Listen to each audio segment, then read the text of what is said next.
Hey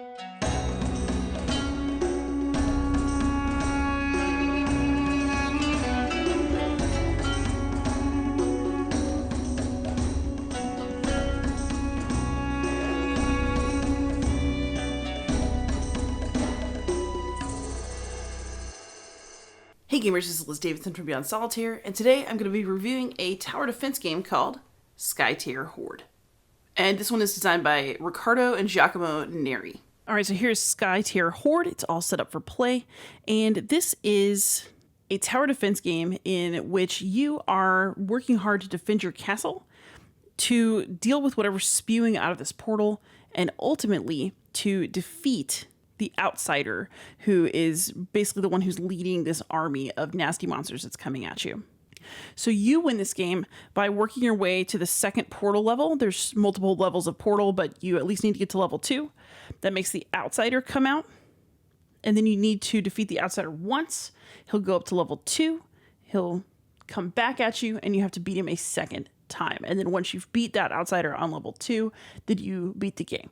You, on the other hand, have two ways to lose. One is to lose your castle. So there are a few different castles in the game you can try that each have little special abilities, which is quite fun. And then the other way to lose is to exhaust your deck. So this is where your allies come from, your cards come from, so you need it, but it's also your life force, and so you have to not be wasteful of it. So basically the way the game works, and we're just going to do the really quick version. I don't want to get too much into the intricacies, but you, at the beginning of your turn, look at how much mana you're supposed to gain based on the cards that are out. So in this case, the portal. You gained your mana.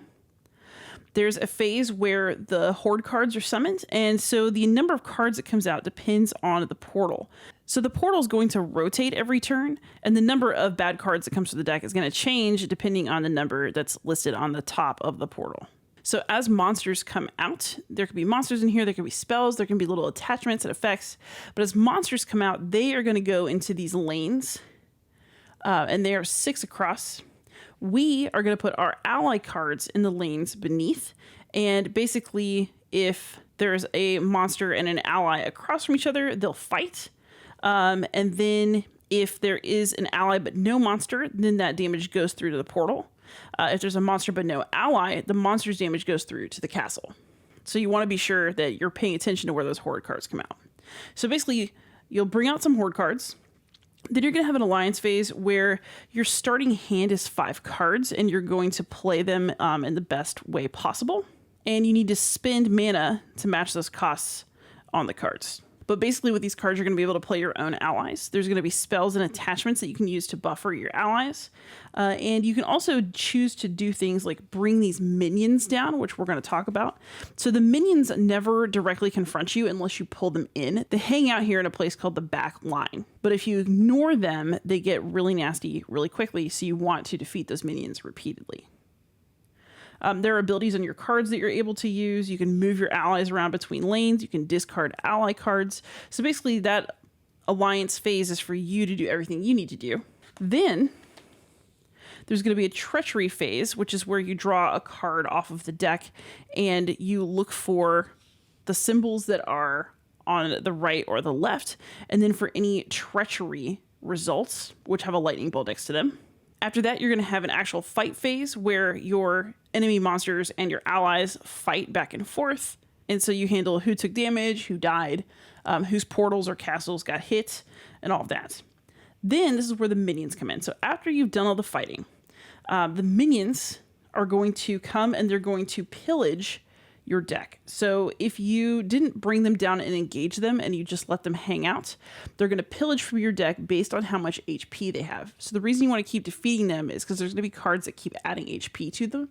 But the more HP they have, the more of your cards they take during the pillage phase. And if this is your life force, if your deck is your life, then you need to be sure that you're budgeting that rather than just letting them pillage like crazy. And then you have an end phase where you just check to see what was destroyed this turn. Is the game going to continue? Do I need to rotate my portal? And you discard from your hand down to 7 cards. So one thing you'll notice I have not mentioned is when you draw cards, that is because you only draw cards when you defeat something, essentially, in this game. So you can draw a card when you defeat a minion. You can draw a card when you defeat a monster. But you are never going to automatically draw cards. And so you have to be very attentive to whether you're going to be able to kill something on a certain turn and prioritize that perhaps so that you can keep your cards coming.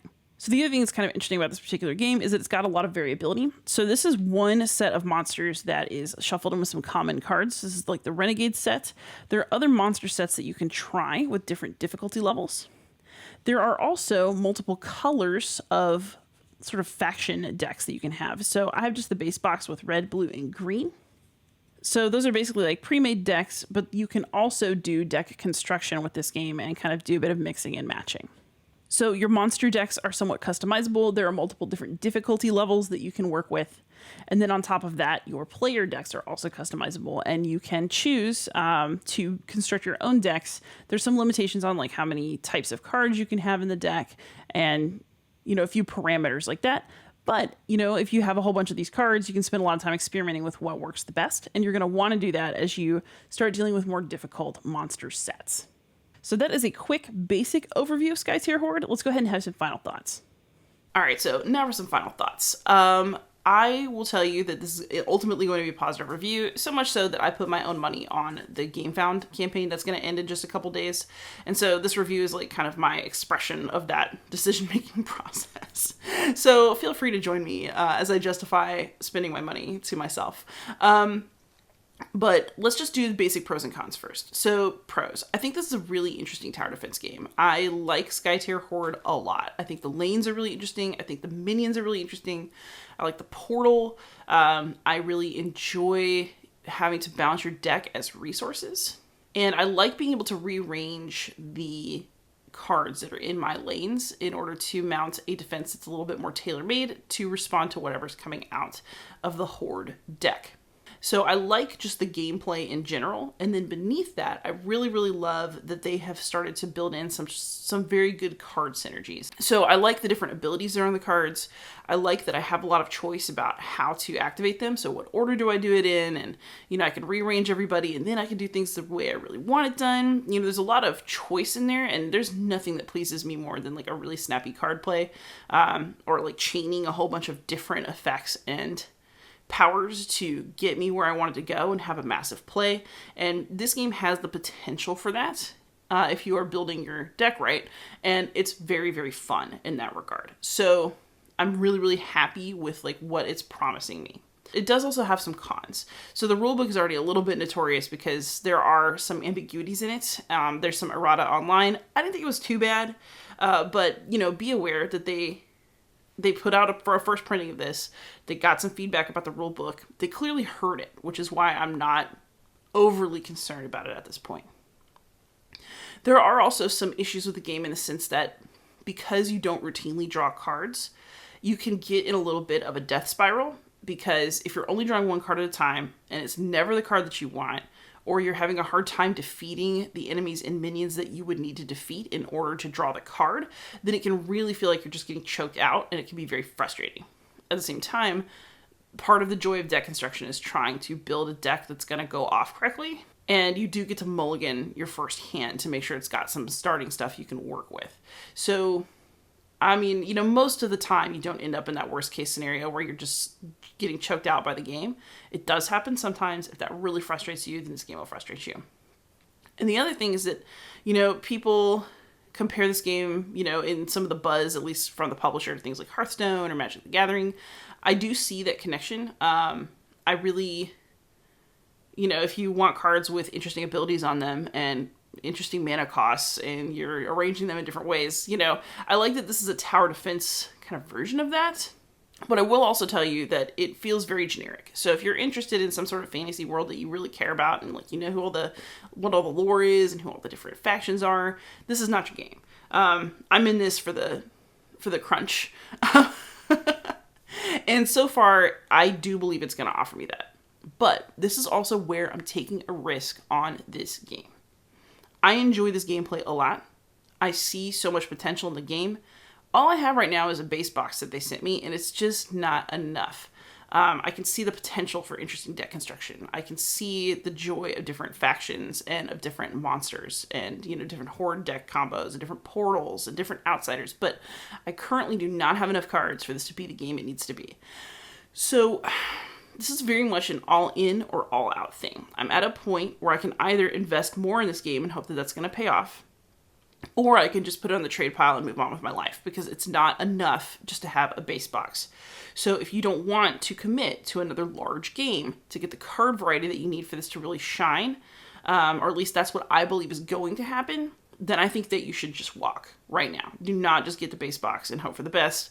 I just don't think that that is what this game is designed for. This game is designed to let you construct your deck, and to construct your deck, you need cards.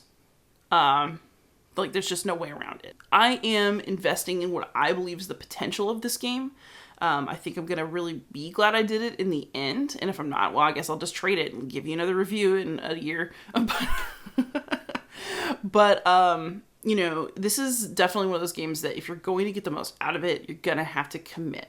So I have chosen to commit because I'm an absolute sucker for games like this. I became a solo gamer because I love deck construction. Magic the Gathering was not working for me financially. I wasn't finding enough people to play with, so I ended up with Lord of the Rings, a living card game, and constructing those decks. So obviously that sort of thing is like catnip for me. Being able to construct a deck to play by myself created an actual monster, and here we are like a decade later.